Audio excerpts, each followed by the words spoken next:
Eto, may ineebas ho si si Jinggoy Estrada.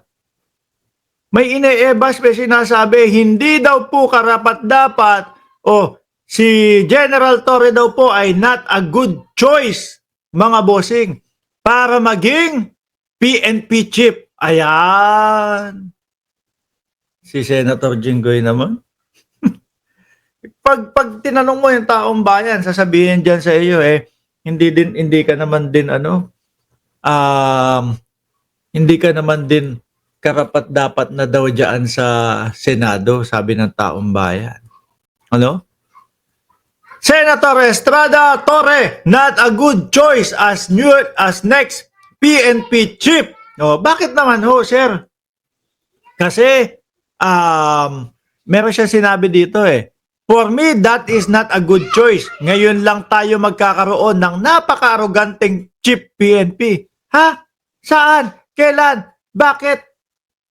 Kung ikaw mismo, Estrada, Senator Jinggoy, kung ikaw mismo umaaresto doon sa dating Pangulong Duterte, umabot na ng halos 10 oras yung pagpapasama mo at pag-aaya mo sumakay na ng eroplano. Hindi ka pa papipikon nun? Hindi ka pa mabubwisit nun? Diba? Binasahan na ng Miranda rights, nagawa na po nilang lahat. May mga lawyer nandun, ayaw pa din. Nakaganon. Tipong siya pa yung nagmamando doon sa mga kapulisan. Ano sasabihin ni General Torre? Nagpapatupad ako ng batas dito. No? Nagpapatupad ako ng pag hindi kayo sumama, talagang kakalad ka din. Hindi nila sinusunod Di ba? Ano gusto nila? Hindi, matanda na kasi si dating Pangulong Duterte kapag ka ganun, ang pinairal ho, mga kababayan, matanda na kasi. Baka hanggang ngayon ilang na? March, April, dalawat kalahating buwan na, baka hanggang ngayon nakaupo si Duterte doon, nakaganon, hindi pa nadaakay ni General Torre. Minsan kailangan ng gumamit ng mga ganun Kailangan ng gumawa ng mga ganun Baka pag regular na mamamayang Pilipino ang gumanon, Jinggoy, baka may sama pang batok sa mga kapulisan. Ayaw mo sumama, ha? Puk! Ito, 10 oras. Tapos sasabihin mo, hindi uubra o hindi karapat-dapat na maging PNP chief. Si General Torre. Ibang klase. Si Buloy, si dating Pangulong Duterte, baka nakakalimutan mo. Jinggoy, si Buloyski. May kaso na kinaharap. Diba? May kaso na kinaharap. May reklamo galing sa isang batang babae.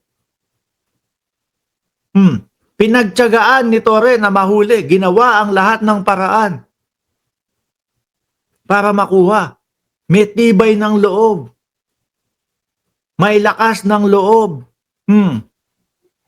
Ikaw, kaya mo bang humuli ng ganon? Hindi. Diba? Yung mga ganyan nung pagkatao, mga kababayan, ibig sabihin, kayang pangunahan ang PNP chief, ang PNP, mga bossing, no? May tapang. Sige, ano gusto mong PNP chief? Ito yung ganito, hinahangaan mo? Moments later. Gusto ko nang mag-evaporate sa mundo. Gusto ko nang mamatay. Gusto ko nang matunaw. Yung mga ganyang PNP chief, matapang, di ba? Gusto ko nang Diyos ko po. Tapos mamayang konti, hawak ng paputok. Pulis ako malagay.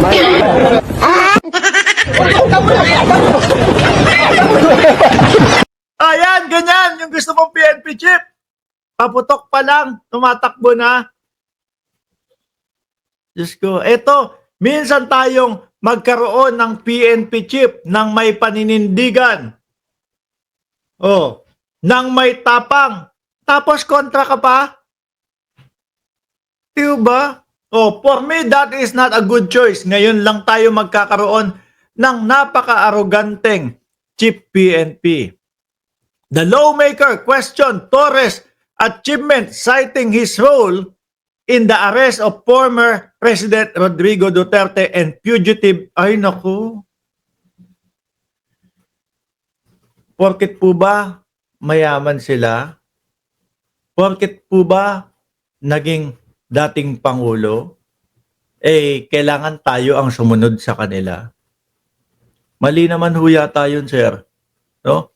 Kitang-kita naman po doon sa mga video. Kitang-kita naman po lahat yan na kumbaga inunawa nila sa umpisa pa lang ang tahimik nila, maayos nilang isinalaysay, maayos nilang ipinaliwanag. Lahat-lahat. Umabot pa din ng 10 oras. Oh. Ano, si Torres, sir, luluhod, yes, sir, sama na po kayo, ganon, dapat, Jinggoy, hindi. May kaso may warrant to Paris ayaw sumama. Kailangan, bibigyan mo talaga ng mga, pagka hindi kaya, naku, kung ako maging PNP chief, naku, si Mark Ramos naman, lahat na, naging senador na, naging PNP chief, ayaw naman magtrabaho. Hindi, ayoko. Ano? Pero siyempre, mga bossing, kapag ka ganon, hindi sinusunod, ano gagawin mo? Mapipilitan ka talaga ng mga ganyan, di ba? Sabi ni Ma'am Sylvia Cabel, Mark, paulit yung video ni Bato. Nung tumakbo ito, a few moments later, hawak yung paputok. May goodbye de Lima pa sila dyan. Yung paputok, goodbye de Lima. No? Ayan ngayon si de Lima. Masaya. Napapasok po bilang pang 20th Congresswoman, mga bossing. No? Tapos si Bato. Papasok din naman ng pagkasenador. At malaki ang tsansa na papasok din po sa ICC si Bato de la Rosa. O, game.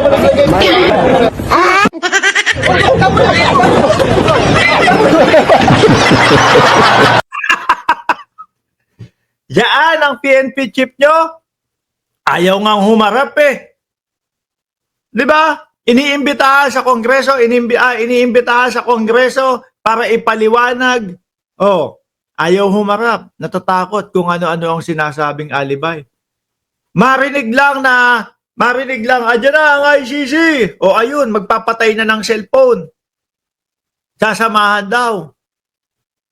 Sabi, sasamahan ko habang buhay itong si dating Pangulong Duterte. Ganyan pa sinabi, nung nung arestuhan na po ni dating Pangulong Duterte doon sa sa Villamor Air Base, tinawagan si Medjal Diaz. Actually, si Bato de la Rosa nga lang. Si Bato de la Rosa lang mga kababayan, ang wala doon. Si Bungo nandoon, daig pa ni Bungo si Bato Si Bungo meron dalang pizza, no? Sabi, ito po, ayaw po papasukin, Pizza po ito, pagkain po ito. No? Sabi ni Bungo, pagkain po ito, gutom na po yung presidente. Gutom, tas makita mo doon sa video, kumakain. Si Bato de la Rosa, ginawa? Tawag kay Medjal Diaz. AES. Meron po, may kasama po, si dating Pangulong Duterte at ang pangalan ko po, nandoon sa sa warrant of arrest. Ngayon, inaalam kung nasaan siya. Nasa secret place daw po, nasa bundok. May inaasikaso lang po ako, sabi, may inaasikaso lang po ako. No? Kumbaga, ang pahiwatig may inaasikaso lang ako para makahabol na hindi nila aresto si dating Pangulong Duterte. Ayun, nagpatay ng cellphone. After 2 days, nakita, nagleletsyon na. Yung mga DDS umiiyak pa din dahil si dating Pangulong Duterte nasa ICC na. Si Bato de la Rosa, nag-iihaw na sa bundok, sabi ni Ma'am Moods Cover. Ganito? Yung karapat-dapat, Jinggoy? Ganyan yung karapat-dapat na PNP chief. Tapos kapag merong mga 3 years old na nadamay, collateral damage, shit happens. Diba? Tignan mo nga ang hinaharap ni General Torre, mga bigatin. Hindi mo makikitang tumatakbo. 'Di ba? Hindi mo makikitang tumatakbo. Oh, pawis na, hirap na, pagod na, pero patuloy pa ding ginagampanan yung kanyang tungkulin. Oh, para satisfy kayo. Oh, isa pa. Oh, last na. 'Di ba? Kung ikukumpara natin, no, yung pagiging matalino ng General Torre para pangunahan po ngayon ang PNP versus Bato de la Rosa na kung talaga ho etong mga to, sila Bato de la Rosa ay para sa mamamayang Pilipino, simulat sa pulpa lang po, isa o dalawa na namatay doon sa tukhang nila, ang gagawin niyan, hinto muna natin. Bakit?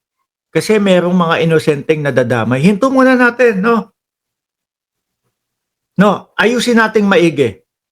Solusyonan natin yung walang madadamay na mga inosente at walang mamatay na inosente. Eh hindi, tinuloy-tuloy pa din nila. Linagyan pa nila ng reward. Lalo pang, sabi ko nga ho sa inyo lalo pang dumami ho yung mga inosenteng nadamay. Bakit? Eh makakita, ang pulis nun, makakita ng papayat-payat. Luwa ang mata. Yung pala, may sakit lang. Uy, pera to may reward to damputin ko to. Naku po, wala, kulang pa ang kota ko. Ito, payat to. Ulihin ko, ipasok ko sa oblo. Naku, ang payat nun no, problemado ako sa pera. 500,000 kapag ka pinasok ko sa oblo to. Pero kapag ka sinabi ko nanlaban tong papayat-payat, yung pala may tuberculosis, pagka sinabi ko to, nanlaban to, 2 milyon na makukuha ko. Ayun. Pati mga inosenteng mga kababayan natin, na mukha lang adik, hindi naman adik, nadali dahil po sa quota system at dahil po sa reward system. Yun ang gusto mo na PNP chief versus dito, sumusugpo ng krimen. Ito, 24 oras, 40 ang mga nahuling wanted. Si Bato, sino ba nahuli nun? Ewan ho natin. Muli po, hanggang dito na lang mga boss, Chief Amo Sir, 1,700 viewers. Naku, paabutin po natin yung like ng 1,000, no, bago po tayo lumabas. Maraming salamat and God bless po sa ating